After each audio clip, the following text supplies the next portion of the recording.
could lift you up. I could show you what you wanna see and take you where you wanna be. You could be my luck. Even if the sky is falling down, I know that we'll be safe and sound.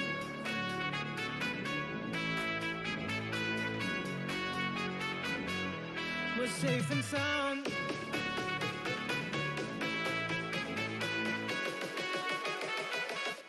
We're safe and sound.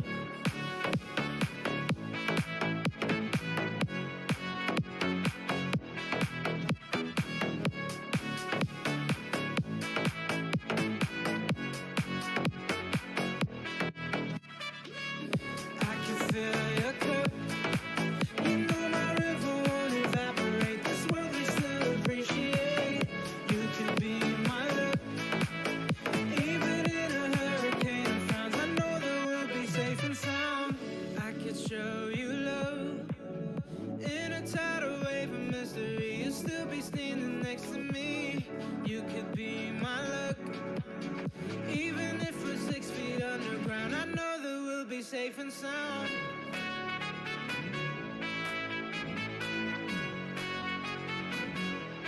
We're safe and sound.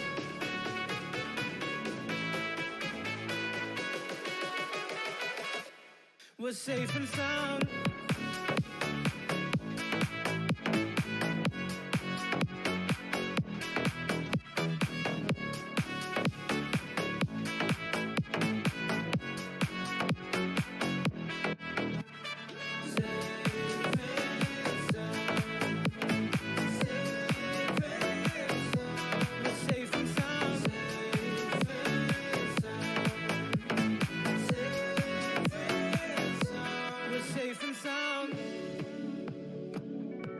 We're safe and sound.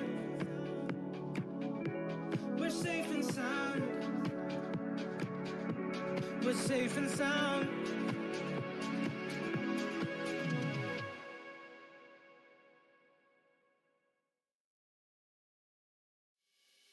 I've been watching, I've been waiting in the shadows for my time. No sleep, no sleep until I'm done finding the answer. Won't stop before I find a cure for this cancer. Sometimes I feel like going down, I'm so disconnected. Somehow I know that I'm haunted to be wanted. I've been watching, I've been waiting in the shadows for my time. I've been searching, I've been living for tomorrows all my life. In the shadows for my time. For tomorrows all my life. They say that I must learn to kill before I can feel safe. But I'd rather kill myself than turn into their slave. Sometimes I feel that I should go and play with the thunder. Somehow I just don't wanna stay and wait for wonder. I've been watching, I've been waiting in the shadows for my time. I've been searching, I've been living for tomorrows all my life. In the shadows for my time. For tomorrows all my life. I've been watching, I've been waiting in the shadows for my time. I've been searching, I've been living for tomorrows all my life.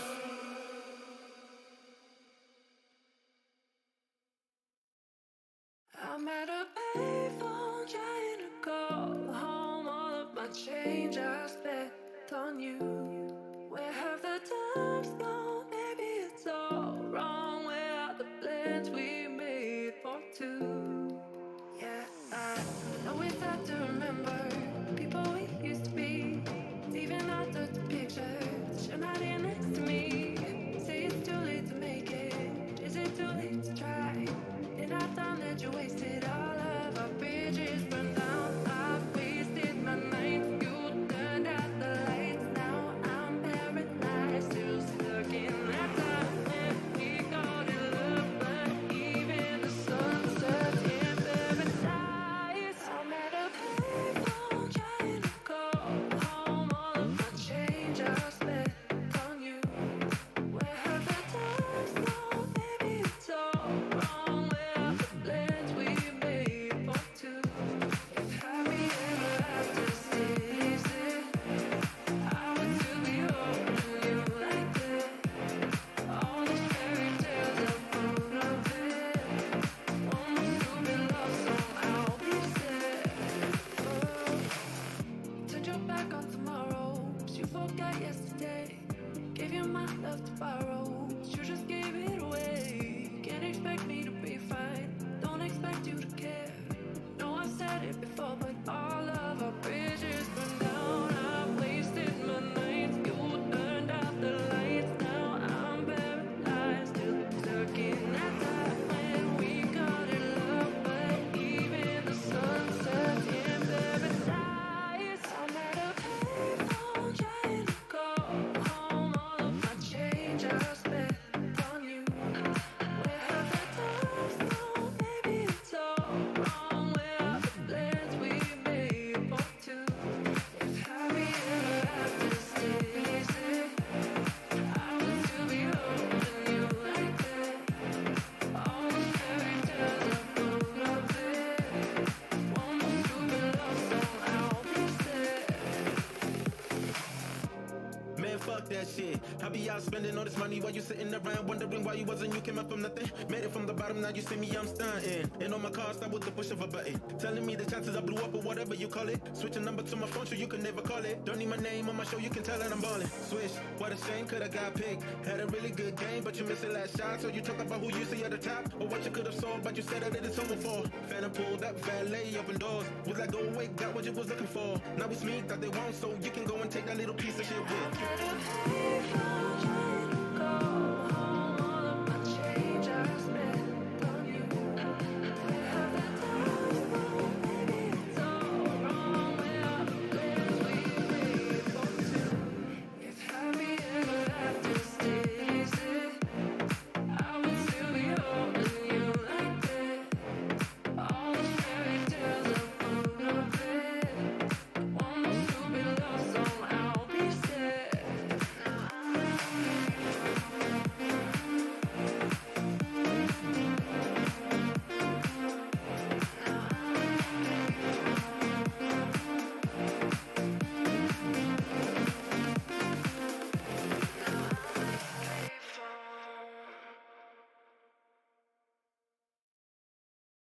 We're no strangers to love.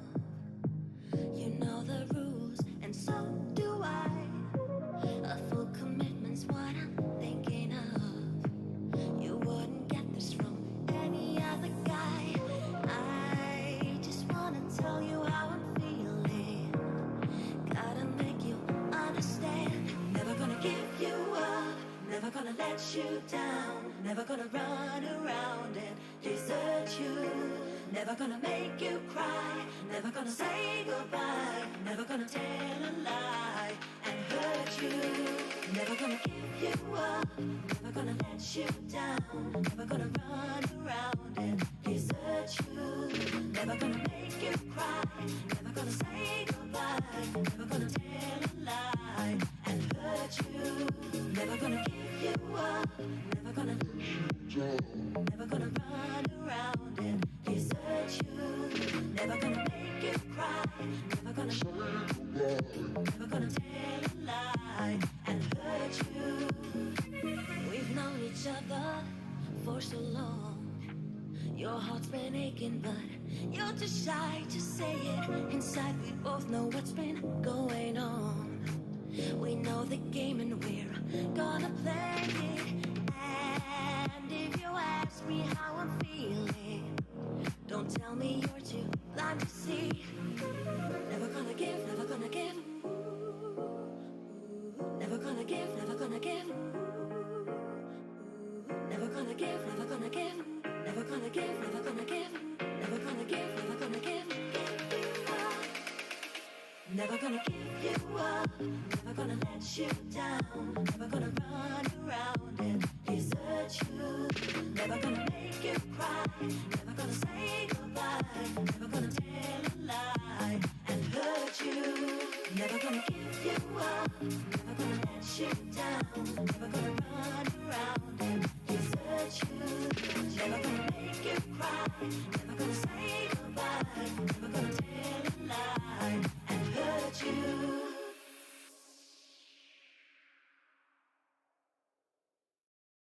Do you remember 21st of September? Love was changing the minds, remember? As we're chasing the clouds away. Our hearts were ringing in the key that our soul is singing. As we dance through the night, remember how the stars stole the night away.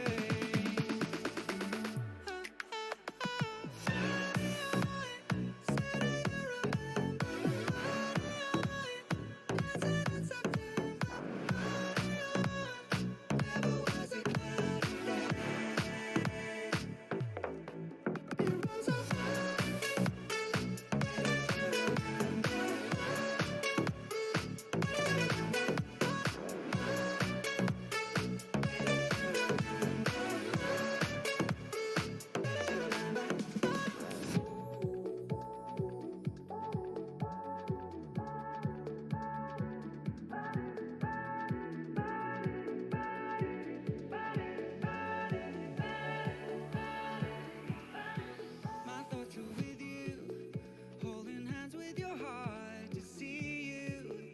Only blue talking love, remember how we knew love was here.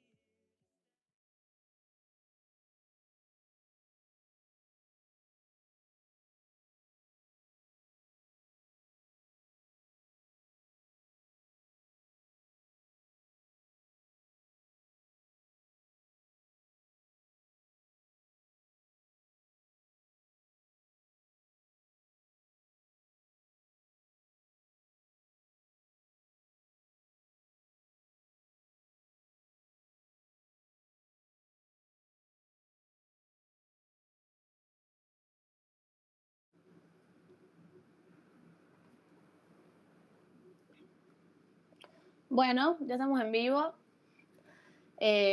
Hola, ¿cómo están? Soy Ine, secretaria general del Centro de Estudiantes. Bienvenidos y bienvenidas a todos y a todas los que se sumaron a esta primera clase de apoyo de la Franja Morada.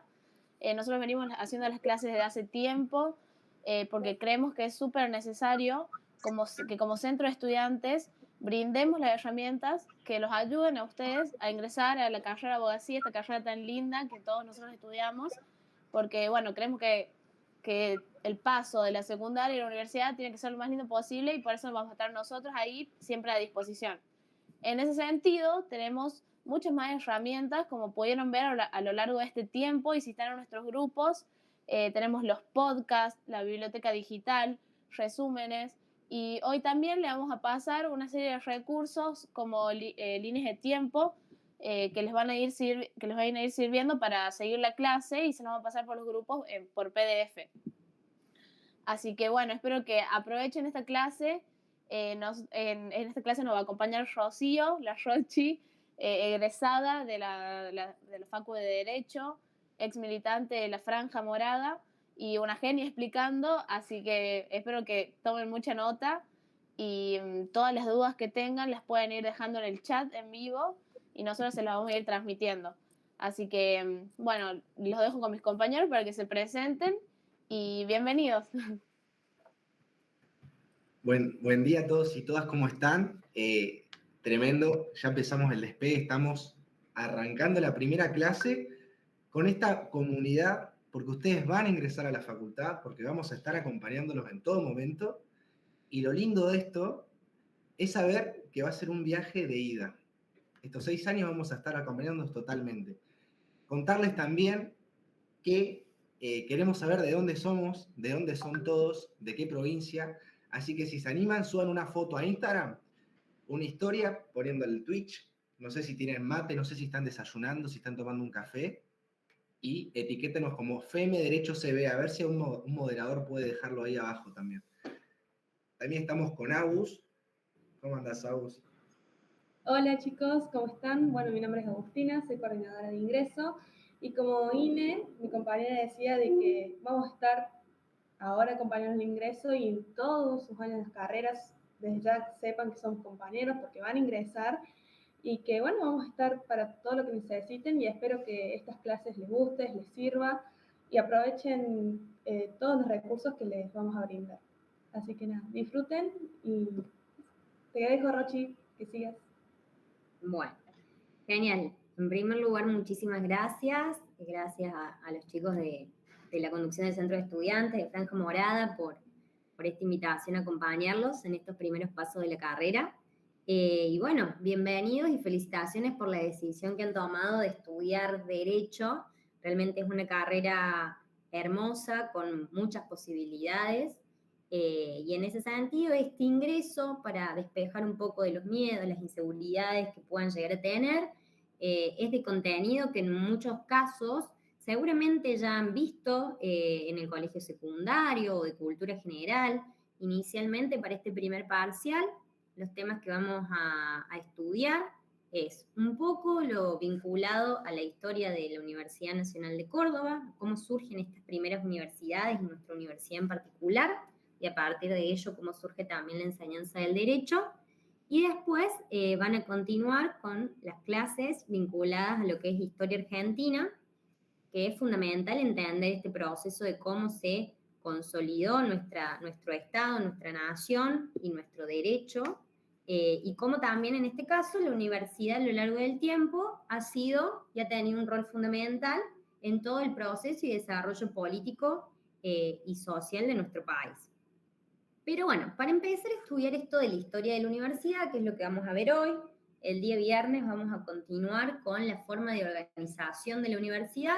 Hoy vamos a tratar de ver todo el contenido más bien histórico, y el día viernes vamos a ver lo vinculado a cómo se organiza y cómo se toman las decisiones en nuestra Universidad Nacional de Córdoba, que como bien dijeron los chicos y las chicas, ya son parte, ¿sí? Desde este momento, incluso desde que se inscribieron, ya son estudiantes y partes de esta universidad pública.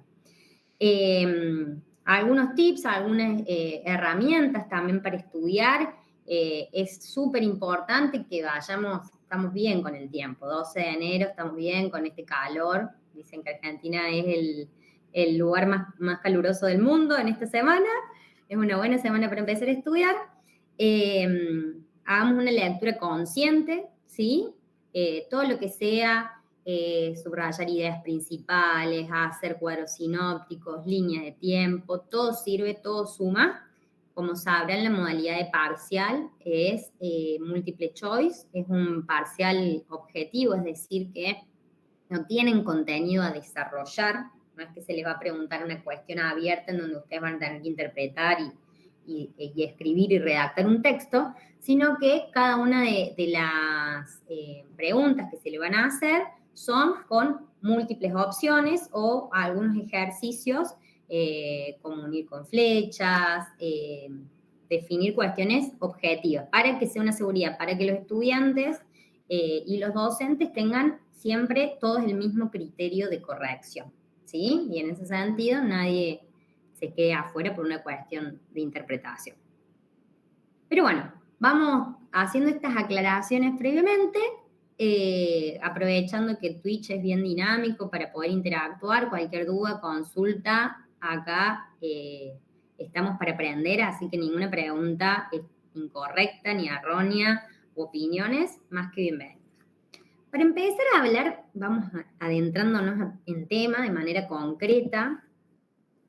Para empezar a hablar de cómo nace y cómo llegamos a nuestra Universidad Nacional de Córdoba, una de las universidades públicas de nuestro país, tenemos que irnos un poco más atrás, bastante atrás en el tiempo, cruzar el charco, irnos a otro continente, nos vamos a situar en Roma, ¿sí? Y en ese sentido vamos a ver cómo comenzó a estudiarse el derecho y a partir de ello cómo surgieron las primeras universidades. En ese sentido vamos a ver que los primeros registros de la enseñanza del derecho en la historia de la humanidad tienen sede en Roma, en lo que se llamaban las escuelas públicas, auditorías o estaciones, en donde, ahora vamos a hablar algunas palabras, algunos términos que parecen complejos, pero se los voy a ir explicando, en donde prudentes o jurisconsultos, es decir, aquellas personas en el marco del Imperio Romano que se encargaban de dictar el derecho, que quienes estaban en los tribunales, porque imagínense, en Roma, en la sociedad romana, tenían este tipo de instituciones como, por así decirlo, el Poder Judicial, ¿sí? Incipientemente, ¿no? En donde existían estudiosos del derecho y donde se resolvía, se aplicaba la justicia ante los distintos conflictos, es donde se empieza a estudiar el derecho, ¿sí?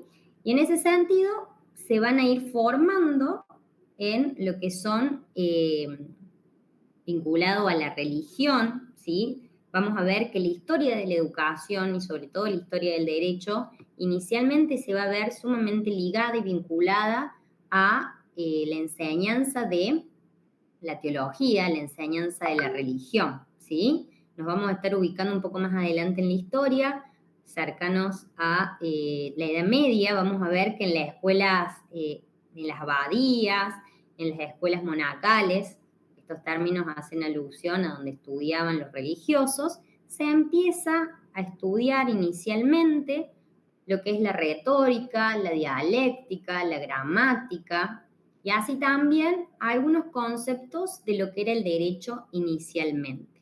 ¿Pero qué herramienta utilizaban para estudiar este derecho? Y ahora nos vamos a volver un poquito más atrás en el tiempo, alrededor, en el siglo VI, alrededor de del año 500, va a haber un emperador romano, del Imperio Romano de Oriente, que es Justiniano, que va a pedir a sus juristas, es decir, a aquellos estudiosos del derecho, que organicen todas las leyes que había en el imperio. Hasta ese momento todas las leyes que se utilizaban estaban bastante dispersas y no estaban ordenadas, ¿sí? Como hoy tenemos un código civil, un código penal. En ese momento, nos vamos mucho más atrás en la historia, vamos a ver que el derecho no estaba organizado ni sistematizado.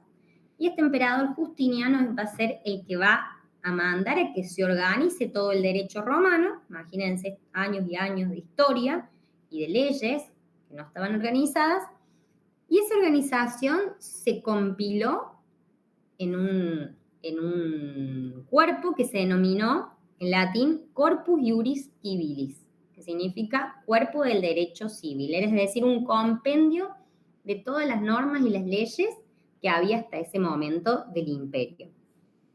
Y dentro de ese cuerpo estaban organizados, había distintos libros, y uno de ellos era el libro de las institutas, que se los menciono ahora porque va a ser muy importante más adelante, era el que se usaba para enseñar el derecho.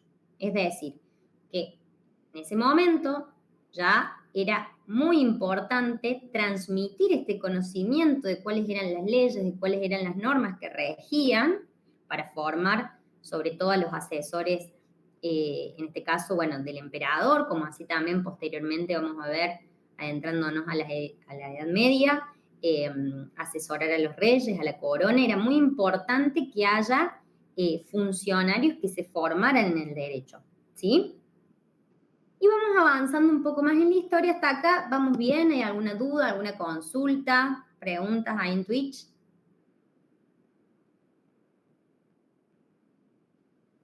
A ver, por ahora nada. Por ahora no. Por ahora nada.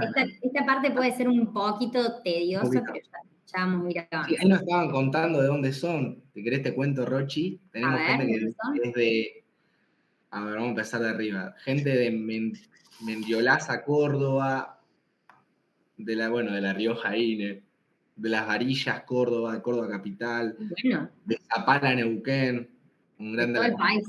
abrazo de todo el país, de Córdoba Buenísimo. capital, de Santa Fe, de todos lados, de Corral de Bustos, interior de Córdoba, Camilo Aldao, de todo Córdoba y todo el país. Qué bueno, somos bien federales Somos entonces. una banda, somos un montonazo, sí. Muy bien. Así que bueno, Bueno, dejen continuamos. ahí Así en que Instagram, etiquétenos como Rochi, y ahí, bueno, preguntan si el Corpus Juris Civilis es el libro de las institutas. el corpus, bien, retomamos la pregunta esta, que está buena. El Corpus Juris Civilis es el compendio de todas las normas y las leyes del Imperio Romano. Que dentro de este cuerpo, corpus significa cuerpo, tiene a su vez una serie de libros, que uno de esos libros es el de las institutas, que era el libro que se utilizaba para la enseñanza del derecho. Después hay otros libros como el Código, las novelas, el Digestum, que tenían otras funciones más propias de las leyes. El de las institutas, era como, por así decirles, el manual de derecho que se utilizaba para estudiar, ¿sí? Yendo bien a lo más similar a lo que nosotros podemos llegar a tener, manuales de derecho para estudiar derecho penal, derecho civil, derecho público, usamos manuales. Bueno, en ese momento las institutas era el manual que se utilizaba, ¿sí? Ya avanzando un poquito más en la historia, vamos a ver que adentrándonos más en concreto hacia la Edad Media, por mucho tiempo se va a perder en el tiempo, en la historia, el estudio, digamos, de este instrumento, de este derecho romano, ¿sí? Muchos dicen que la Edad Media es una edad vinculada al oscurantismo, en donde no surgieron las ciencias, que todo fue en algún punto abarcado por la religión, y en ese sentido vamos a ver que recién en el siglo XI, ¿sí? Alrededor del año 1000, 1100, va a resurgir este estudio, se va como a redescubrir este derecho romano que por mucho tiempo había quedado en desuso, este Corpus Juris Civilis, y se va a empezar a retomar este estudio. ¿Y cómo se va a desarrollar esta enseñanza y este aprendizaje del derecho? En ese momento todavía no teníamos la imprenta, por tanto, los manuales, los libros eran bienes muy preciados que en su gran mayoría o en su totalidad eran manuscritos. Y esto generaba primero la gran dificultad del acceso a los libros, que por lo general en donde estaban resguardados eran en los conventos, en los monasterios, pensemos Edad Media, en lo vinculado a la iglesia. Por lo tanto, era muy difícil para, sobre todo aquellos que querían estudiar para cumplir algún rol en lo que era el Estado en ese momento, en algún asesoramiento a la corona y demás, era muy complejo acceder a ese material, y también por el hecho de que solamente había manuscritos, se cometían muchos errores de interpretación. Esta necesidad de poder subsanar estos errores genera que se comiencen a formar, por así decir, grupos de estudio, donde había un docente, un maestro, que por lo general era alguien que conocía muy bien el derecho o era jurista, con un grupo de estudiantes a quien se les enseñaba y se les, digamos, permitía hacer una correcta interpretación de estos manuscritos. A partir de ese ejercicio de que se constituye y se junta un maestro con un grupo de estudiantes para aprender de la manera correcta el contenido de estos manuscritos, es que surgen las primeras universidades. Y entre las primeras universidades, estas primeras incipientes universidades o escuelas, vamos a ver que va a surgir la Universidad de Bolonia, la Universidad de Ravenna, la Universidad de Roma, dispersadas sobre todo en lo que es actualmente Italia. Esto va a ser el primer antecedente de lo que es la fundación de las universidades, obviamente muy distintas a como las conocemos hoy, pero sí son los primeros antecedentes. Y así vamos a avanzar en el tiempo y nos vamos a adentrar un poco más en la historia de nuestra universidad en particular. Para poder estudiar la historia de nuestra universidad, seguramente los chicos hoy les van a compartir este material, es muy importante que podamos hacer una línea de tiempo imaginaria, o sea, ahí están tomando nota, lo pueden hacer en sus apuntes, en su cuaderno, en donde vamos a ver los distintos periodos por los cuales va a ir pasando la conducción de la Universidad Nacional de Córdoba, y a partir de eso, los distintos cambios que va a ir teniendo, ¿sí? Para empezar, ahora les voy a nombrar en términos generales estos periodos de los cuales hablamos cuando hablamos de la historia de la universidad, que en primer lugar vamos a ver que tenemos un periodo denominado jesuítico, en donde va a ser desde el surgimiento de la universidad, desde la fundación de nuestra Universidad de Córdoba, hasta el año 1767, ¿sí? Va a ser desde el año 1610 hasta el año 1767. Vamos a ver que este es el periodo jesuita, ¿sí? Ahí ya les voy a explicar en detalle cada uno de los periodos. Después vamos a ir hacia lo que es el periodo franciscano, que va desde el año 1767 hasta el año 1808, ¿sí? Este es el segundo periodo de la historia de la universidad, que está a cargo de una orden denominada los franciscanos.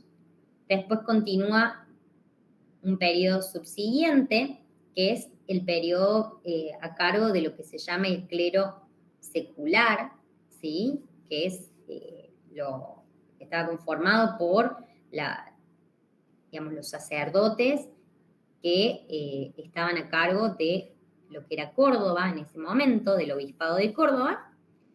Y después tenemos dos periodos más, que en el año 1820 vamos a ver que la universidad sale de la órbita religiosa, ¿sí? Y va a entrar dentro de lo que es la órbita provincial, es decir, que va a estar a cargo de la gobernación de la provincia de Córdoba.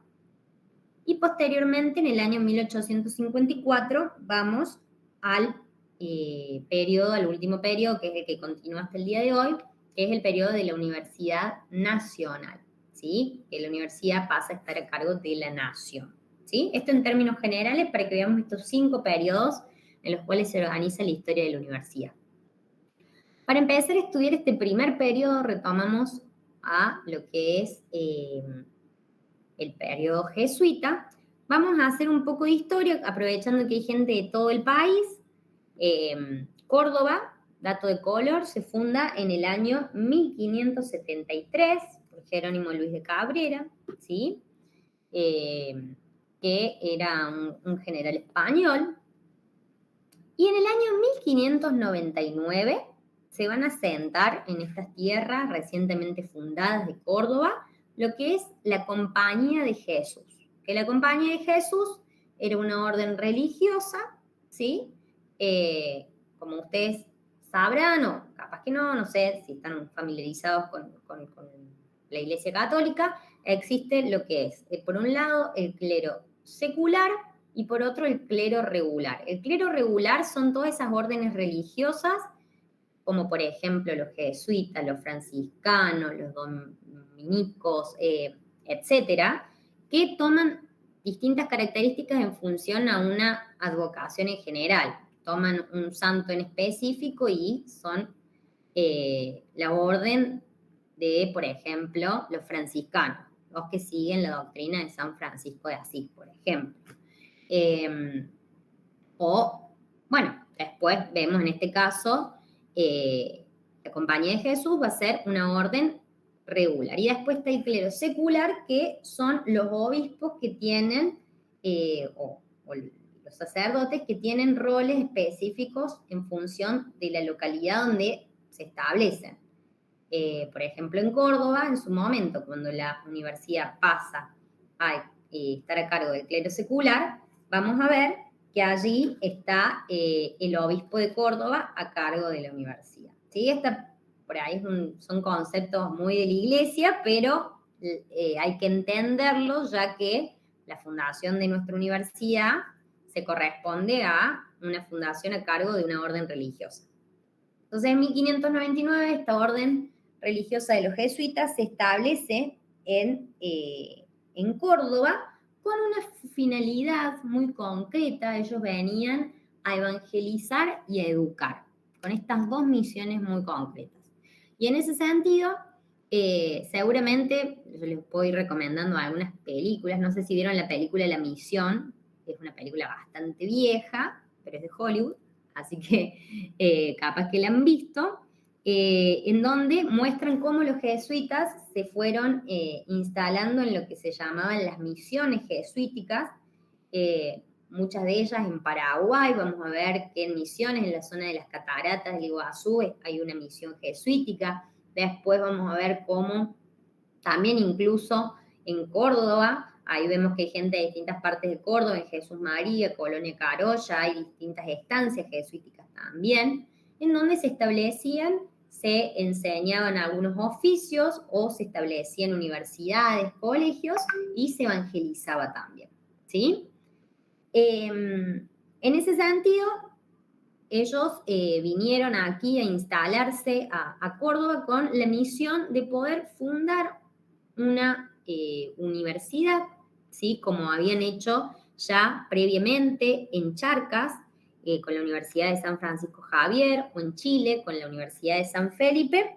Y aquí va a haber un personaje bastante importante que va a ser el padre Diego de Torres, que era como el encargado de esta región dentro de los jesuitas, el encargado de llevar adelante esta tarea de fundar esta universidad, ¿sí? Y en ese sentido, en el año 1610, esto es un año muy importante, se va a fundar el antecedente de la universidad, que va a ser el Colegio Máximo, ¿sí? El Colegio Máximo era una institución en donde se formaban previamente para luego acceder al estudio de los grados, el otorgamiento de los grados, que era recibirse básicamente de la universidad. ¿Y qué se estudiaba en este Colegio Máximo? Se estudiaba latín, artes y teología. Básicamente la enseñanza del derecho, la enseñanza de la religión era fundamental en ese momento, aparte porque era brindada esta educación por una orden religiosa. Obviamente que la teología, la religión, va a ser muy importante. ¿Vamos bien por ahora? ¿Preguntas, dudas, consultas? ¿Ya se derritieron con el calor? ¿No? A ver. Acá me preguntan, ¿me podrían repetir el año en que se instalan? Se instalan en Córdoba en 1599, pero si vamos a hablar de fechas, a ver, en el libro van a ver que hay 500.000 fechas y demás. Lo importante, yo les voy a ir mencionando algunas de las más importantes. Recuerden que en el libro, y en el examen, mejor dicho, no les van a tomar fechas específicas o concretas, excepto de algunas cuestiones que, tanto ahora en estas clases de apoyo de la franja del centro de estudiantes, como cuando tengan clase con sus profes, se les van a marcar cuáles son hitos o momentos realmente importantes, que eso sí, más o menos está bueno tener una referencia de fechas, pero no hace falta aprenderse de memoria todas las fechas que salen en el libro, ¿sí? Si no se van a volver locos, así que en eso no hay problema. 1599 se instalan en Córdoba los jesuitas y en 1610 se funda el Colegio Máximo, que va a ser el antecedente de esta universidad. En ese sentido, vamos a ver que, ¿por qué digo que es el antecedente? Porque hasta ese momento todavía no estaba la autorización del rey, por así decirlo, para establecerse como universidad de manera concreta, porque es esa autorización que va a venir a través de una cédula real, se va a dar en el año, va a llegar aquí en el año 1613 recién, ¿sí? Entre medio, entre 1610 y 1613, vamos a ver que va a existir una serie de dificultades económicas para sostener el colegio máximo aquí en Córdoba. Incluso Diego de Torres, allí en el material lo plantea este debate, por las dificultades económicas, sostiene la posibilidad de trasladar este colegio máximo a Chile, pero allí aparece un personaje muy importante que va a ser Obispo Trejo y Sanabria, que va a definir que era el obispo de Córdoba en ese momento, va a definir que era sumamente importante que se establezca una universidad en estas tierras para formar no solamente en distintos contenidos importantes, sino también en la religión, sobre todo a aquellas personas que fueran a ocupar distintos roles importantes en la sociedad en ese momento. ¿Sí? Este personaje, como les mencionaba, Obispo Trejo y Sanabria, un sacerdote que era obispo de Córdoba en ese momento, va a hacer la donación de todo su patrimonio. Incluso el libro menciona que donó todo su patrimonio, no le quedó dinero ni siquiera para su entierro, que al año siguiente fallece y tuvieron que hacer una colecta para poder pagar el entierro. Datos de color, esto no hace falta, no se los van a tomar, pero bueno, para que grafiquen la importancia de la donación que hizo Obispo Trejo y Sanabria, que hoy lo reconocemos como el fundador de nuestra Universidad Nacional de Córdoba. Cuando vayan a la Facu van a ver, ya unos fueron a la Se tildó Rochi, se tildó el Twitch. A ver. Tienen que aprender. Recién se acaba de trabar, todo el mundo pone. Se tildó.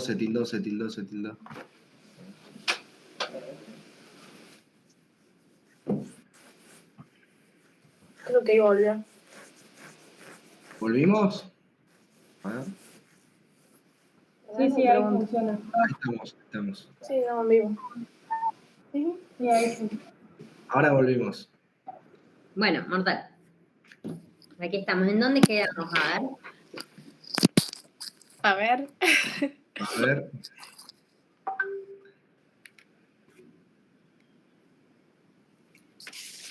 Acá lo que preguntaba mucho era el tema si podías repetir quizás todos los años de los periodos.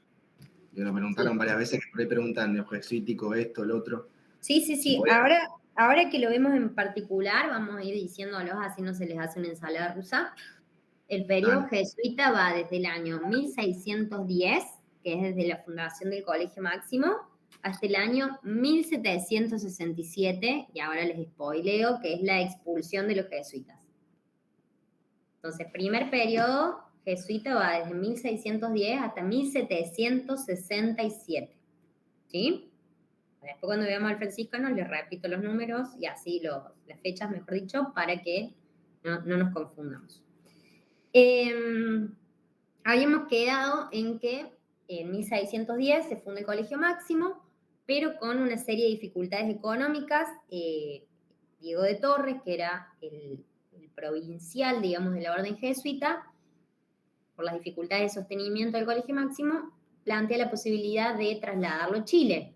Allí aparece un personaje muy importante, que es quien reconocemos como el fundador de la universidad, que es Obispo Trejo y Sanabria, que va a hacer la donación de todo su patrimonio para la continuidad de la universidad en estas tierras. Así que Obispo Trejo, van a ver que hay una enorme estatua ahí en la Facultad de Derecho, al frente, que es en el Rectorado Viejo. No sé si algunos han ido a las visitas guiadas de la Franja. Está la estatua de Obispo Trejo y Sanabria como fundador de la UNC. En ese sentido, con esta donación se puede sostener en Córdoba la universidad, y en ese sentido vamos a ver que se funda recién en el año 1613, ya cuando tenemos la autorización del rey, porque todavía obviamente éramos colonia española. Vamos a ver que se constituye lo que es la Universidad de Córdoba del Tucumán. Ahí en el libro está en latín, que es Universitas Cordobensis Tucumanae. Esto significa Córdoba, Universidad de Córdoba del Tucumán. Se constituye en este año 1613. En esta versión del libro, que es la del año pasado, que es la que se sigue utilizando este año, vamos a ver que como le dan mucha entidad e importancia al rol de Diego de Torres en materia de lo que es la defensa del trato hacia los pueblos originarios, ¿sí?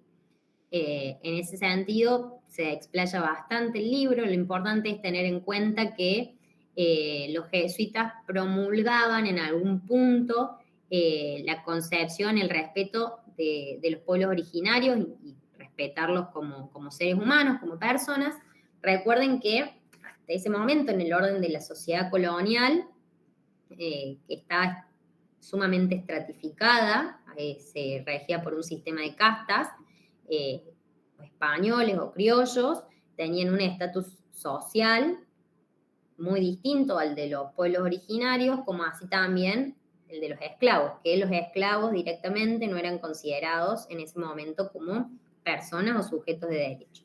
En eso se los diferenciaba a los pueblos originarios que más allá que formaban parte de una serie de trabajos también forzados, como eran las encomiendas, los españoles, en su gran mayoría, ejercían grandes maltratos hacia ellos en esto del trabajo forzado, sumidos básicamente a la esclavitud.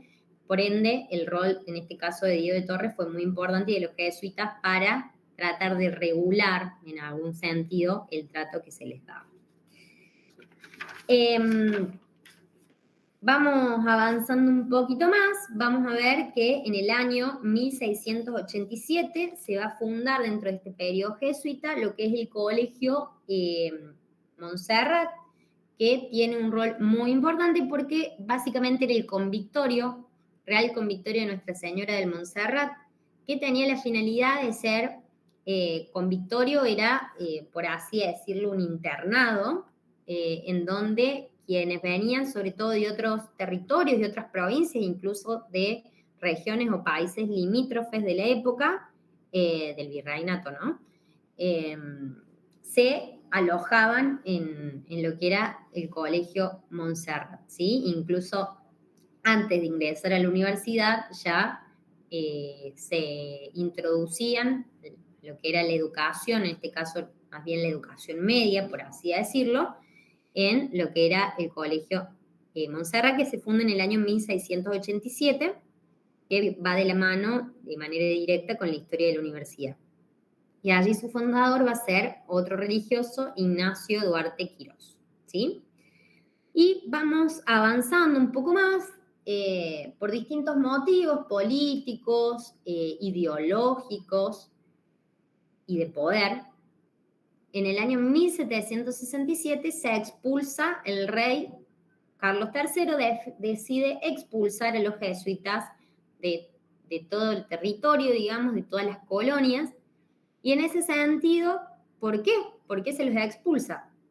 Sin lugar a dudas, habían podido consolidar un fuerte poderío, en primer lugar, social, porque eran reconocidos por la sociedad, ya que sobre todo en el marco de la fundación de las universidades, influían de manera directa en las clases vinculadas a lo público, a las clases más pudientes que en ese momento podían acceder a la educación, que no era pública ni gratuita en ese momento. Influían, también tenían poder económico, ya que se autoabastecían, no necesitaban dinero de la corona para sostenerse, ya que tenían las estancias jesuíticas y las misiones en donde producían, carnes, también cosechaban y vendían esos productos. Recuerden que Córdoba, al estar en el medio, digamos, del territorio, como núcleo, por así decirlo, del territorio, por Córdoba pasaba lo que era el Camino Real que conectaba los distintos virreinatos. Entonces, las estancias jesuíticas estaban ubicadas por todo este Camino Real y eran espacios de transacción. Por eso los jesuitas, esto en términos generales, para explicarles el gran poderío económico y social que tenían, y también enseñaban una serie de doctrinas y teorías en la universidad que no les gustaba demasiado a la corona española. Entre ellos enseñaban, entre otras cosas, que el poder de los reyes, el poder que tenía el rey de España, por ejemplo, no venía directamente de Dios, sino que primero el poder venía al pueblo y el pueblo se lo cedía al rey a través de un pacto social. Esto se denominaba la teoría del pactismo, que en algún punto le daba una entidad a los ciudadanos, al pueblo, en relación a ese poder cedido al rey. Este tipo de doctrinas de dónde venía el poder de los reyes no le gustaba para nada a la corona española y, entre otras cuestiones, fue también motivo de la expulsión de los jesuitas. Avanzando un poco más en el tiempo, vamos a ver que desde el año 1767 hasta el año 1808 vamos a tener este segundo periodo de la historia de la universidad, que es el periodo franciscano, ¿sí? Los franciscanos son otra orden religiosa que en este caso, siguen a los principios de San Francisco, y en ese sentido eran una orden religiosa que tenía ideas y formas, digamos, praxis distintas, muy distintas a la de los jesuitas, ya que enseñaban, por ejemplo, en relación a lo que era de dónde provenía el poder de los reyes, decían que directamente el poder de los reyes venía de Dios. Esto obviamente empoderaba mucho más a la corona española, les daba mucha más seguridad, por lo cual delegaron en esta regencia o en esta orden religiosa de los franciscanos la conducción de la universidad, ¿sí? Este periodo va a ser muy importante porque acá sí hay una fecha que nos vamos a aprender, sí o sí, que es el año 1791. A ver si los chicos acá, así no se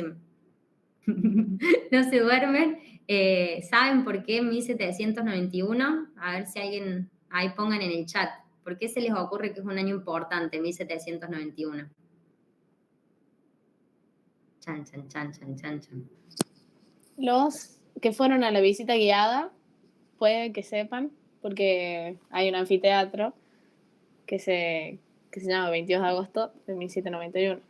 Ahí están poniendo los comentarios. Se crea la facultad, se funda la cátedra instituta, fundación A de ver, la cátedra de la ¿quién puso instituta. cátedra de instituta primero? Mati Fortnite 2007. Bueno, mándenle un desayuno completo. Se ganó. Se ganó ahí. Si no, Mati Fortnite 2007. Si no estás en nuestros grupos, te dejamos nuestro número, te ganaste un premio, te pagamos la coca. Te ganaste un 0 kilómetro. Bueno, yo también quiero participar si hay un auto. Bueno, muy bien, en 1791 se crea la cátedra de instituta, que vamos a ver que es el primer antecedente de lo que es la creación posterior de la Facultad de Derecho. Incluso este año pasado, vieron que ahora estos años de pandemia uno se confunde, en el año 2021 la Facultad de Derecho cumplió 300 años de historia. Es la unidad académica más antigua de la universidad y una de las facultades de Derecho más antiguas del país y de Latinoamérica. Imagínense en el lugar que se han metido con tanta historia que tiene nuestra facultad. En el año 1791 se funda lo que es la Cátedra de Instituto. Recuerdan que les explicaba al principio que el Corpus Juris Civile de Justiniano, este compendio de leyes, tenía entre sus libros lo que era el libro de las institutas, que era el que se enseñaba, el que se utilizaba para la enseñanza del derecho, era como el manual de derecho. Por tanto, ahora en la fundación de esta cátedra se le pone el nombre de institutas, porque básicamente lo que se hacía, retomando la tradición romana, era estudiar este libro del Corpus Juris Civile. Y se lo estudiaba obviamente en latín, pero también traducido por un jurista llamado Vinio. Dato ahí para tener en cuenta, ¿sí? ¿Y quién va a estar a cargo de esta cátedra? Va a estar a cargo Victorino Rodríguez, un abogado, un jurista muy importante de la época, era asesor de la gobernación de la provincia de Córdoba en ese momento, que estaba a cargo del Marqués de Sobremonte, ¿sí? Va a tener un rol también en toda la discusión vinculada a lo que es la Revolución de Mayo, muy contradictorio, ya que va a ser un ferviente opositor y antirrevolucionario. ¿Vieron? Córdoba tiene por ahí esas características de no siempre ir con la corriente. Córdoba no va siempre para donde va el resto de las provincias. En este caso, en la Revolución de Mayo había algunas voces, como teníamos a Castelli, que era egresado de esta universidad, un ferviente defensor de la Revolución, estaba Victorino Rodríguez, que era un ferviente opositor a la Revolución. Después va a tener un final trágico, bastante trágico, Victorino Rodríguez, en el marco de estas luchas en pos de la liberación de estos territorios. Pero bueno, vamos a tomarlo como que es el primer referente y fundador de esta cátedra de instituto, va a ser el primer docente, ¿sí?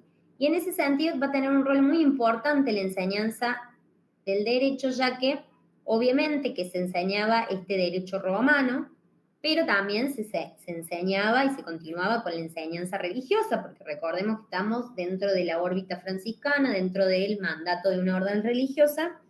También vamos a ver que en este caso se va a enseñar el derecho canónico, ¿sí?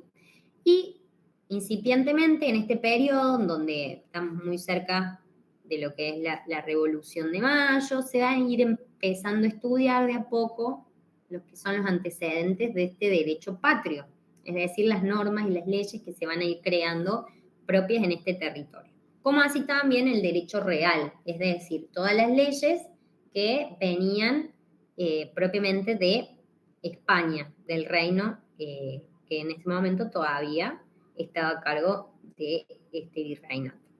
¿Sí? Vamos a avanzar un poco en el tiempo. En el año 1808 vamos a concluir este periodo franciscano y en el año 1808 va a comenzar el periodo del clero secular. Les había explicado al principio que era secular, es decir, que va a pasar a cargo de los sacerdotes designados a Córdoba. En este caso va a estar a cargo del deán Gregorio Funes, que era deán, no es parte del nombre, sino que es un cargo eclesiástico, un cargo religioso, que era, por ejemplo, el sacerdote de la Catedral de Córdoba, concretamente. Deán Gregorio Funes va a ser el designado como rector de esta universidad, que ya en el año 1800 había tomado el nombre a través de un mandato de Carlos IV como Real Universidad Mayor de San Carlos y Nuestra Señora de Montserrat. Vamos a ver que va a ir cambiando de nombre hasta Universidad Nacional de Córdoba, como la conocemos hoy. En el marco de la asunción de Deán Gregorio Funes como rector, vamos a ver que lo más característico de este periodo del clero secular va a ser una lenta, pero bueno, importante reforma del plan de estudios. Gregorio Funes se plantea que era necesario poder actualizar un poco los contenidos que se venían enseñando hasta el momento, y en ese sentido vamos a ver que desde el año 1808 hasta 1815 va a ser el periodo en el cual se va a estar desarrollando lo que es la reforma del plan de estudios, ¿sí? Vamos a ver entre las nuevas incorporaciones por qué tarda tanto de 1808 a 1815 la reforma de este plan de estudios. ¿Qué pasa en el medio entre 1808 y 1815? A ver, pregunta el público.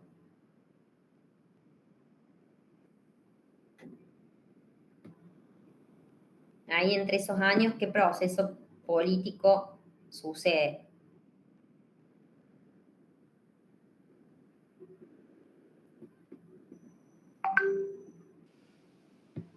Ahí están comentando. La Revolución de Mayo. Muy bien, están atentos, muy bien. 1810, la Revolución de Mayo. Muchos de los egresados y miembros de la universidad tenían una referencia importante en este proceso revolucionario, participaron de los debates, del cabildo abierto, de las distintas instancias de discusión que se venían dando para la decisión de aprovechar el conflicto que había en España con respecto a la toma por parte de Napoleón de la corona, para la posibilidad de liberarse del trono español, ¿no?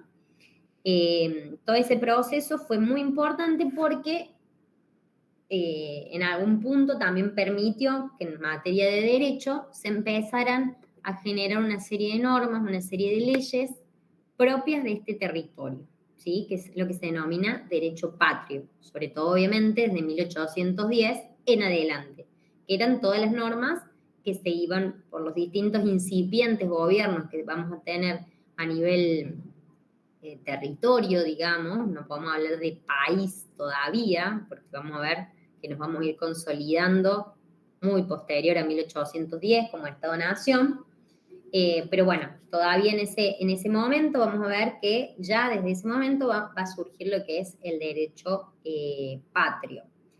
Y este nuevo plan de estudios de Dean Gregorio Funes, Acá sí, preguntan, Rochi, dice, eso no entendí, ¿qué importancia tiene la Universidad Mayor de San Carlos?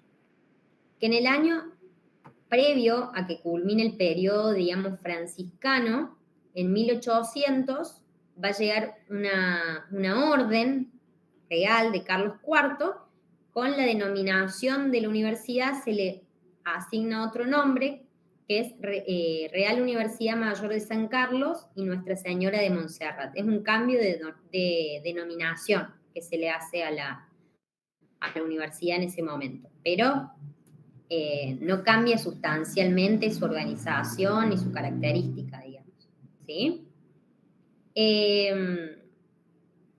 Avanzando un poquito más, volvemos ahora al clero secular, vemos que la importancia que tiene este derecho patrio que se incluye en la enseñanza del derecho, y también se va a enseñar lo que es el derecho natural y de gentes, que es un antecedente a lo que hoy se entiende como derecho internacional, ¿sí? Estas son algunas de las características de este nuevo plan de estudios que no cambió realmente de manera sustancial, pero fue lo más significativo del periodo. Avanzando en el tiempo, posterior a la Revolución de Mayo, ya adentrándonos a estas luchas intestinas entre unitarios y federales, en 1820 vamos a ver que por dificultades también del clero secular de hacerse cargo de la universidad, a cargo de la gobernación de Juan Bautista Bustos, que va a ser un gobernador realmente bastante transformador de este territorio, se va a provincializar la universidad, es decir, que va a pasar va a dejar de estar a cargo de una orden religiosa y va a pasar a estar a cargo del Estado, y en este caso del Estado provincial. 1820, en este momento es pleno auge de lucha entre unitarios y federales, el fortalecimiento de las autonomías provinciales, la existencia de los caudillos y los grandes referentes de provincia, va a generar que Córdoba, como provincia, al tener a cargo la universidad, se fortalezca. Imagínense que aquí venían a estudiar miembros de la élite criolla de la época, de distintas provincias, de distintos territorios, entonces era un poder político muy importante también el de tener a cargo la universidad. Por tanto, y también por sostenimiento económico, en 1820 pasa a cargo de la provincia. Y en ese sentido, este va a ser un periodo en donde no va a cambiar demasiado el contenido ni la forma de enseñanza, más allá de que pase a la órbita provincial, la enseñanza todavía de la teología, del derecho canónico va a seguir, va a subsistir por muchos, muchos años más. Va a ser interesante reconocer que en este periodo es donde se formó Dalmacio Vélez Sarsfield, que va a ser un jurista muy importante para nuestro país y nuestra universidad y nuestra facultad en particular, ya que fue el redactor del primer Código Civil y Comercial Código Civil por un lado y comercial por otro, porque en ese momento no estaban unificados, de nuestro país. Es decir, que un jurista formado en nuestra universidad fue quien realizó el primer código que se utilizó en nuestro país y que rigió por mucho más de un siglo. Así que realmente importante la existencia y la formación de Dalmacio Vélez Sarsfield. Avanzando un poco más, vamos a ver que en el año 1854, también por un lado, coyunturas económicas, pero así también para abonar a la consolidación nacional, en el año 1854, después de la sanción de la Constitución en el año 1853, más allá que la sanción de la Constitución es un periodo abierto que va desde 1853 hasta 1860, hasta que se incorpora a Buenos Aires, era muy importante para también el poder, el consolidar el poder de la nación, después de que culminaron las luchas entre unitarios y federales y se pudo consolidar la nación. En 1854 pasa la universidad a su periodo nacional, que es el periodo que va hasta el día de hoy. Por eso, a lo largo y ancho del país tenemos las universidades nacionales que dependen de la nación. Y en ese caso, Justo José de Urquiza era quien estaba a cargo en la presidencia.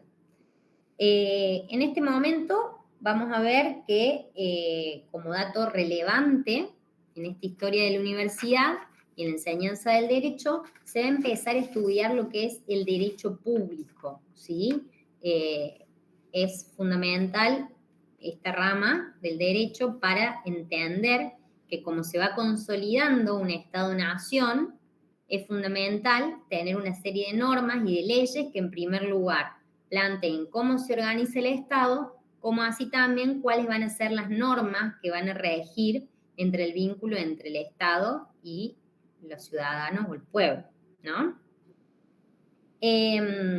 Hasta acá vamos bien. Con esto, más o menos, concluimos con estos 4 periodos. Ahora vamos a ir hacia otro proceso fundamental, que es la reforma universitaria y la inclusión de las mujeres en la universidad. ¿Hasta acá vamos bien? De 10, Rochi, vamos bien. Hay ver si hay- una duda. Ah, perdón, David, ¿lo vas a leer vos? No, preguntaba vos si hay alguna duda.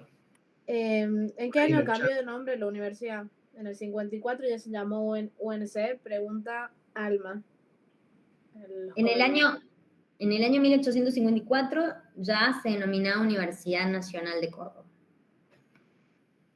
Recuerden que el último nombre que se le había asignado en el año 1800 fue a partir de un mandato del rey de España, por ende, posterior a la Revolución de Mayo, va variando de nombres, sacándole el concepto de Real Universidad, porque ya no pertenecía a España, ya no pertenecía al reino.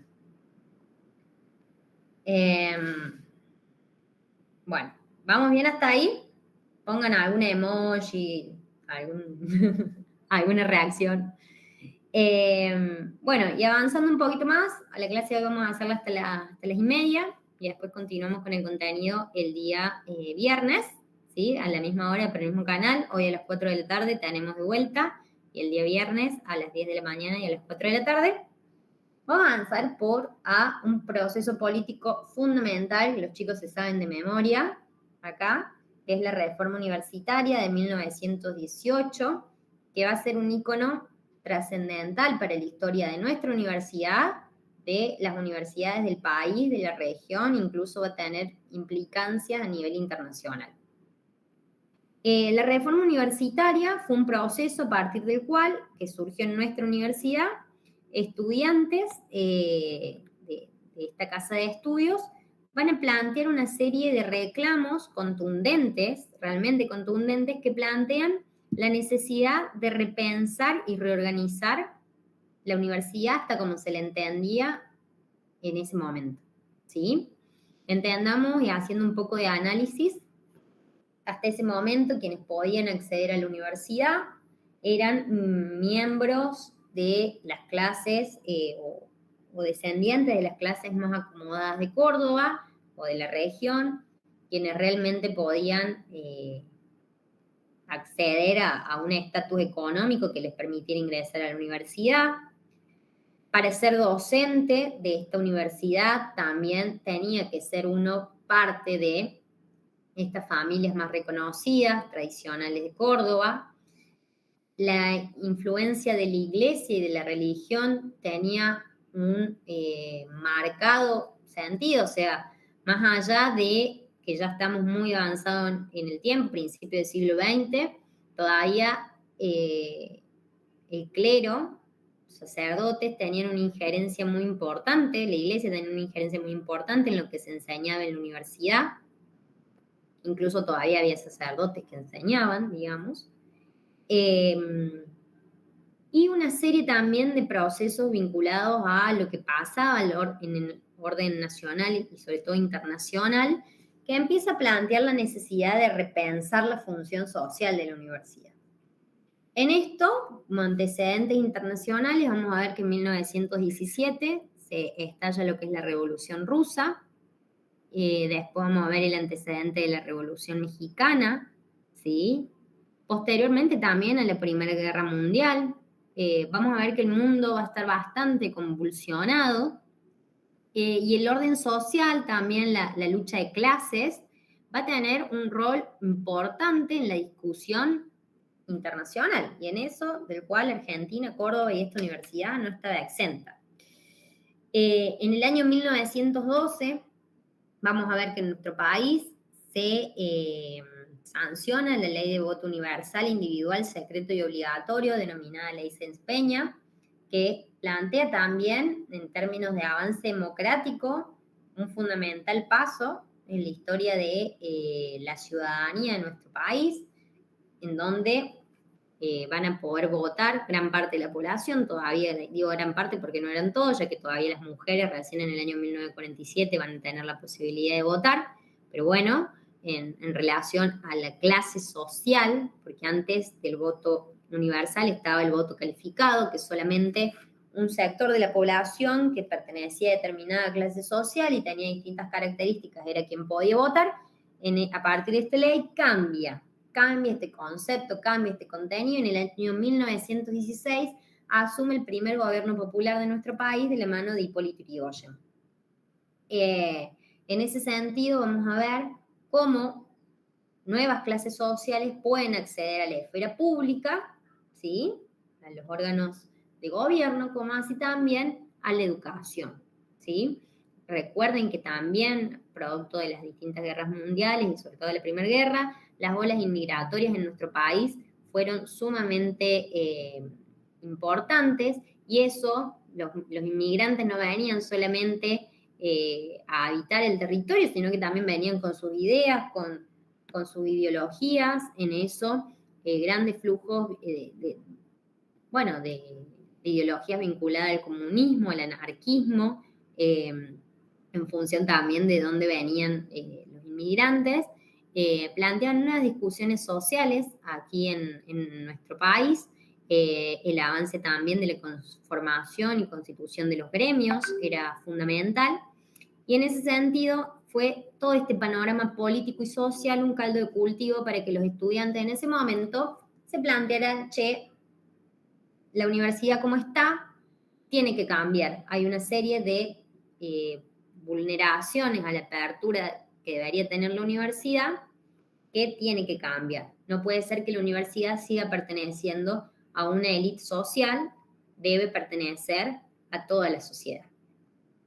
Y allí también por una serie de conflictos con la conducción y el rectorado de la universidad, que decanta por el cierre del internado del Hospital de Clínicas, que básicamente el internado era el lugar donde venían los estudiantes de distintas provincias que estudiaban aquí en Córdoba, que estudiaban en este caso medicina. El Hospital de Clínicas tenía un internado donde estos estudiantes, sobre todo los que no tenían demasiados recursos, podían sostener sus estudios aquí. Por una serie de inconductas que plantea el rectorado, cierran este internado, y esto fue como la gota que rebalsó el vaso y generó que los estudiantes se pusieran en pie de lucha, por así decirlo, llegaran al punto de tomar el rectorado para realizar una serie de reclamos contundentes sobre cómo necesitaban o cómo veían que debía cambiar la universidad.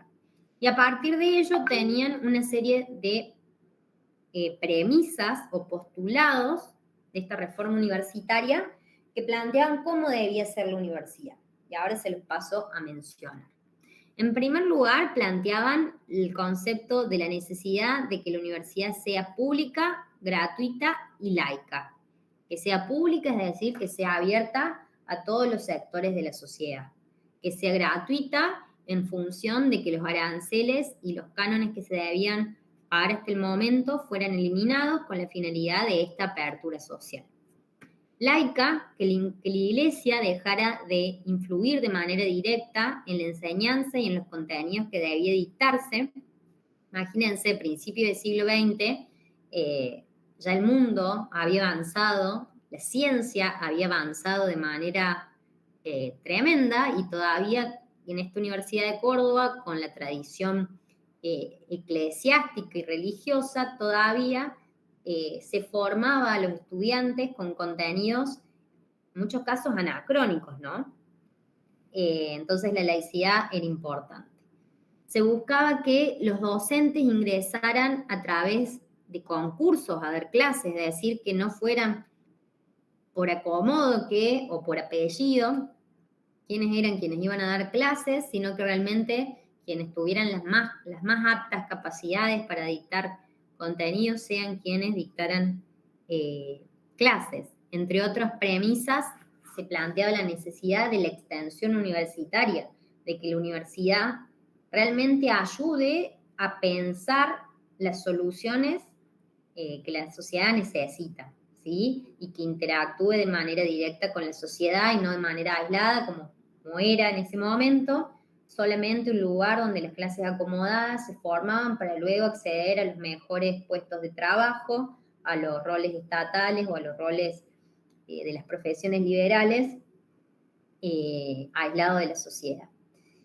Ante ello, los reformistas, estos jóvenes, que entre ellos vamos a nombrar a algunos, como Deodoro Roca, quien es el autor del Manifiesto Liminar, esta obra tan significativa que plantea cuáles son las premisas y cuál es la necesidad de esta nueva universidad que se plantea. Entre otras de las premisas que es muy importante está la del cogobierno universitario, es decir, que las decisiones que se tomaran en la universidad debían ser tomadas por los distintos miembros de la universidad, estudiantes, docentes, egresados. Vamos a ver posteriormente que luego se amplía también a los no docentes. Y bueno, en donde también en esto es fundamental el rol de los estudiantes en esta toma de decisiones. Por ejemplo, los chicos que forman parte de lo que es el centro de estudiantes de la facultad, que es uno solo, hay muchas agrupaciones, pero hay un solo centro de estudiantes, que es el órgano encargado de representar a los estudiantes ante las autoridades, sentarse en el marco del cogobierno a plantear las necesidades de los estudiantes y colaborar en lo que es la toma de decisiones. En ese sentido, por ejemplo, de la reforma universitaria, la agrupación, en este caso Franja Morada, tomó de ejemplo, esto no se lo van a tomar en el parcial, pero toma de esta reforma universitaria los principios sobre los cuales se plantea la lucha por una educación pública, gratuita y de calidad, ¿no? Avanzando un poquito más en la historia de esta reforma universitaria, vamos a ver que el conflicto de los estudiantes reformistas toma un rol tan relevante y destacado que el mismo presidente Hipólito Yrigoyen toma contacto con estos estudiantes, envía al interventor Matienzo a tratar de calmar las aguas y ver cómo se puede resolver este conflicto. Y en ese sentido, los estudiantes nombran a un docente que ellos reconocían como referente, que podía encarar estas premisas que ellos buscaban, que era Antonio Nores Martínez como candidato a rector. Y por otra parte, Martínez Paz es el candidato de los reformistas, de los estudiantes reformistas. Y por otra parte, el sector tradicional, el sector que venía gobernando la universidad, proponía a Antonio Nores Martínez como candidato a rector. Se hace una elección, en primera vuelta gana Antonio Nores Martínez, que era la continuidad de cómo venía siendo la universidad hasta ese momento. Los estudiantes continúan la revuelta hasta que finalmente queda Martínez Paz como rector de la universidad. ¿Qué es importante esto? Poder reconocer la importancia que tuvo este proceso político que permitió entender a la universidad como la entendemos hoy. Hoy en día la universidad es gratuita, es pública, porque en ese momento, en 1918, se plantearon estas necesidades y estas premisas. Hoy en día se dicta la extensión universitaria, se lleva adelante. Hoy en día el cogobierno es fundamental y es la forma en la cual se toman las decisiones en la universidad. Es decir, que tiene una importancia fundamental la reforma universitaria. Y para ir concluyendo, vamos a avanzar con lo que es la inclusión de las mujeres en la educación y en la historia de nuestra universidad. En ese sentido, vamos a ver que adentrados al siglo XX, principios del siglo XX, también es en nuestro país sobre todo, por la injerencia de la inmigración y por las distintas ideologías que iban tomando lugar en estas tierras, vamos a ver que también se empieza a plantear las primeras luchas por los derechos civiles y políticos de las mujeres. Vamos a tener referentas como Cecilia Grierson y Elvira Rawson, que van a ser las primeras egresadas a nivel nacional, ¿sí? Las primeras estudiantes que difícilmente pudieron, a través de una serie de luchas y de movilizaciones, lograr acceder a la educación universitaria, y así también en paralelo luchaban para poder acceder a los derechos civiles y políticos, por ejemplo, poder votar. Recordemos que en el año 1912 se sanciona la ley de sufragio universal, pero tan universal no era, pues las mujeres todavía no votaban. Recién en 1947 van a poder, se sanciona la ley de voto femenino. A nivel internacional, vamos a ver antecedentes tanto en España como en Inglaterra de los primeros países en donde las mujeres van a empezar a acceder a la educación universitaria, siempre vinculado, van a poder acceder no por ósmosis, ni porque se los permitan, sino porque estas luchas de los movimientos sociales, sufragistas, van a ir acompañadas por la lucha de la necesidad de acceder a la educación como una herramienta también que permite acceder a derechos. Y vamos a ver en nuestro país, pero también alrededor del mundo, que la formación de las mujeres inicialmente en las carreras universitarias se van a vincular de igual modo a lo que son más bien las carreras vinculadas a las tareas de cuidado, que van a ser las ciencias de la salud. Las primeras egresadas vamos a ver que son de oficios de partera o enfermeras. Posteriormente se van a egresar en nuestro país las primeras médicas, ¿sí? O farmacéuticas, que van a ser las primeras profesiones en las cuales las mujeres se van a hacer espacio. Y posteriormente, en lo que es la enseñanza del derecho, vamos a ver que a mediados del siglo XX vamos a tener las primeras egresadas. Y en nuestra universidad en particular, los nombres de Mercedes Borgás y Elisa Ferreira Videla van a ser fundamentales porque van a ser las primeras egresadas de la carrera de escribana pública y de abogacía respectivamente que vamos a tener en nuestra universidad. Incluso en la Facultad de Derecho tenemos en la biblioteca, no en la biblioteca mayor, sino en la biblioteca de Derecho, vamos a ver que hay una mención especial a Elisa Ferreira Videla, que fue la primera egresada de la Facultad de Derecho como tal, ¿sí?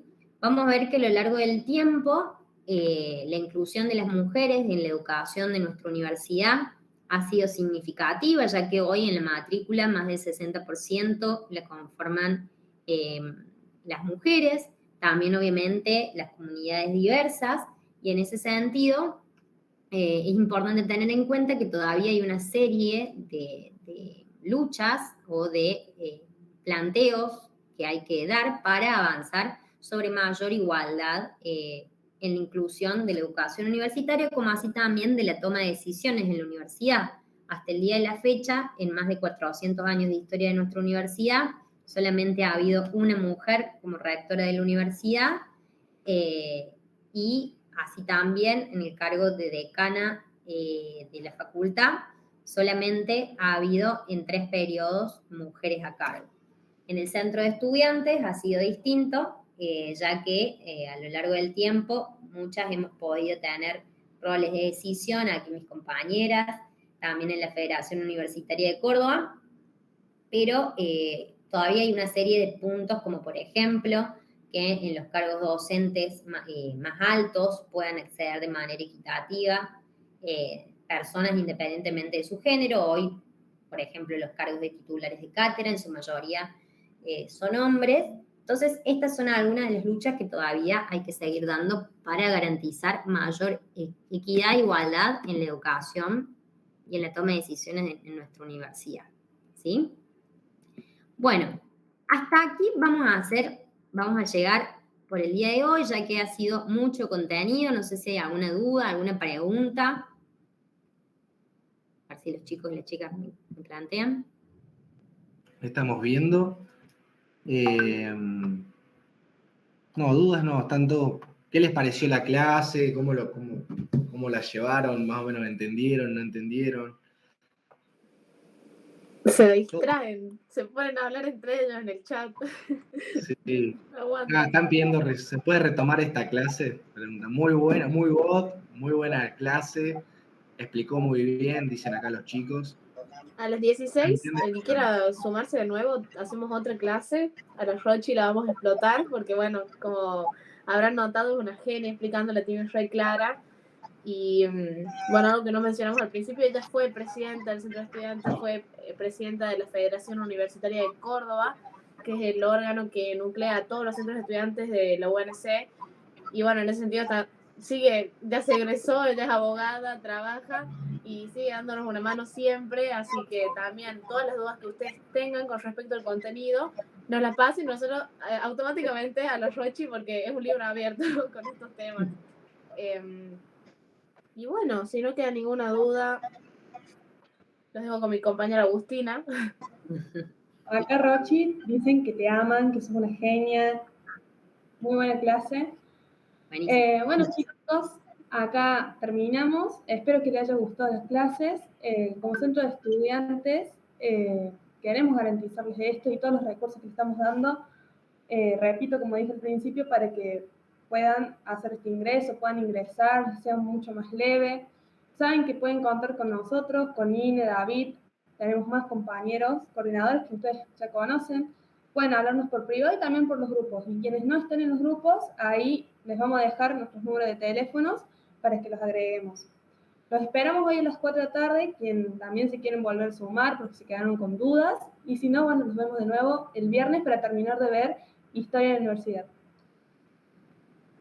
También, chicos, lo que le quería recordar es que, bueno, estas semanas son plenamente virtuales las clases, pero la semana que viene vamos a hacer modalidad mixta. Así que quienes todavía no se hayan podido inscribir y quieran ir presencial, inscríbanse en el formulario que les vamos a pasar nuevamente por los grupos, porque es con cupos por el tema de los protocolos del coronavirus.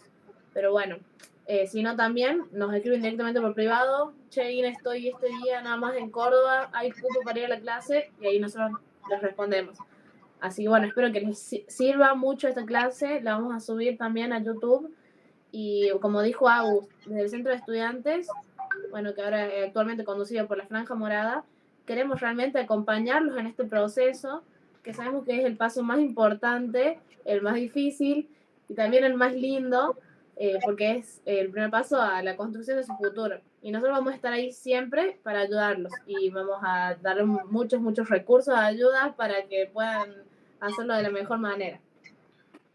Muchas gracias, Rochi, por acompañarnos. Y bueno, y somos todo un equipo. En realidad está Damián Fafaloni, por ejemplo, en lo que es la transmisión, están los coordinadores, está Guada, Luca, etcétera. No me quiero olvidar de nadie. Somos un equipo completo que está acá para ayudarlos a ustedes, especialmente. Así que les mando un abrazo enorme. Bueno, gracias a todos. Espero que les haya gustado y estamos en contacto. Nos vemos a la tarde y el viernes.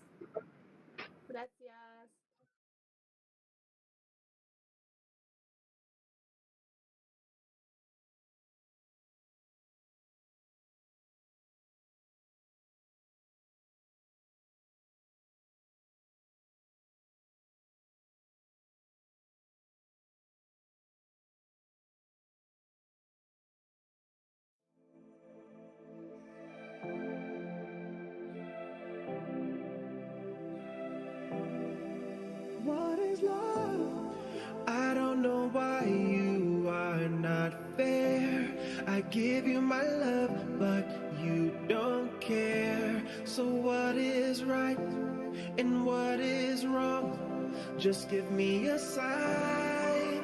What is love? Baby, don't hurt me. Don't hurt me no more. What is love? Baby, don't hurt me. No, don't hurt me no, no more. What is love?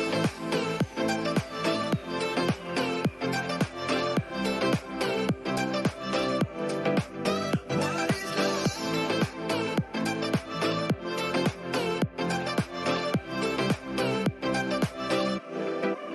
What is love? Baby, don't hurt me.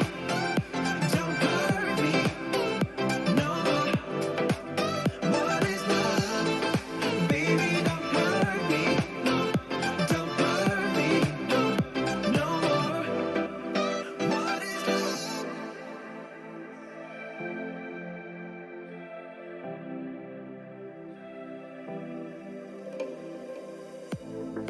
I do not know what I can